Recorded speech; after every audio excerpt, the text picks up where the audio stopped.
It was quite a shame that Birch was missing this. I had never been on an ocean liner before, and the accommodations are quite luxurious. There's a bit of a rolling movement from the waves, but the size of the ship makes it almost imperceptible. Even during the storm we went through, the rumble of the engines is far more noticeable. I don't completely understand why Birch is attending to Grizz so much, but I did tell him that he needed to forgive him. I worry whether Grizz really has changed. One can always hope, but I can too easily see someone with his disorder saying anything to cover for their actions. I just hope that Birch doesn't get influenced by him again. I seriously doubt that, though. Birch really has made a lot of progress since Rock Band Wars, but I would hate to see him lose all that. Everyone else seems to be enjoying the cruise immensely. Dipper's father, Dan, spends a good amount of time walking on deck without his cane. He rarely uses it anymore, which is very heartening, and Aurora doesn't seem to worry as much. Sam and Kara take in the sea breezes as well, and Bobby is right there with Dipper most of the time. When Bobby isn't with his parents, he seems to spend a goodly amount of time with the cruise director, listening to him spin yarns about life on the sea.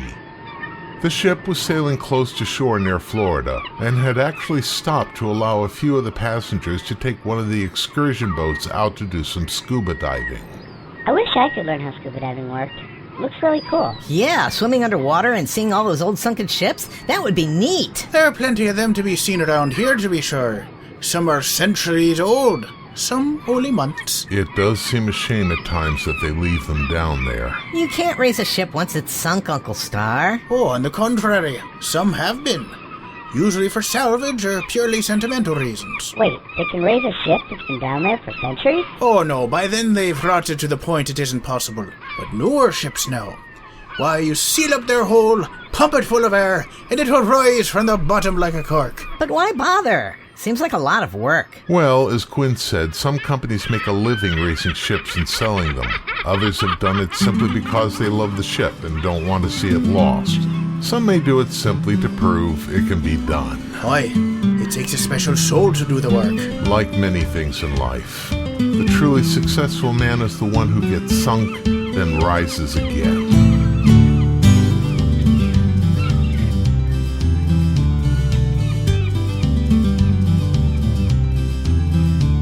She went down last October in a pouring driving rain. The skipper he'd been drinking and the matey felt no pain. Too close to 3 Mile Rock and she was dealt her mortal blow, and the Mary Ellen Carter settled low.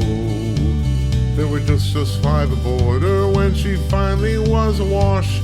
We'd worked like hell to save her, all heedless of the cost, and the groan she gave as she went down, it caused us to proclaim that the Mary Ellen Carter'd rise again.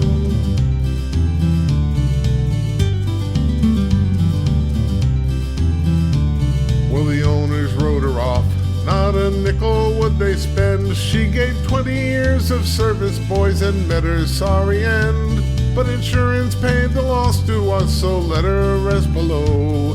Then they laughed at us and said we had to go. But we talked of her all winter, some days around the clock. She's worth $250,000 afloating at the dock. And with every jar that hit the bar, we swore we would remain and make the Mary Ellen Carter rise again. Rise again, rise again, that her name not be lost to the knowledge of men. All those who loved her best and were with her till the end will make the Mary Ellen Carter rise again.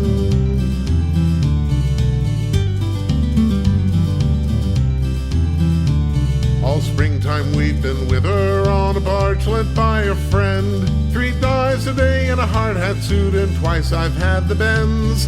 Thank God it's only 60 feet and the currents here are slow, or I'd never have the strength to go below. But we patched her and stopped her vents, dog hatch and portal down, put cables to her fore and aft and girded her around. Tomorrow noon we hit the air and then take up the strain and watch the Mary Ellen Carter rise again. Rise again, rise the knowledge of men. All those who loved her best and were with her till the end will make the Mary Ellen Carter rise again.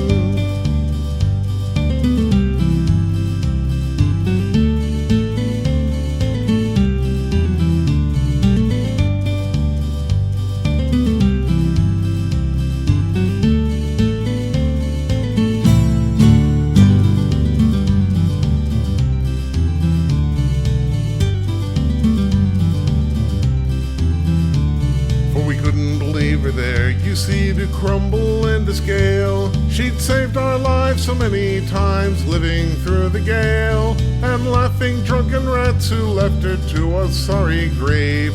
They won't be laughing in another day.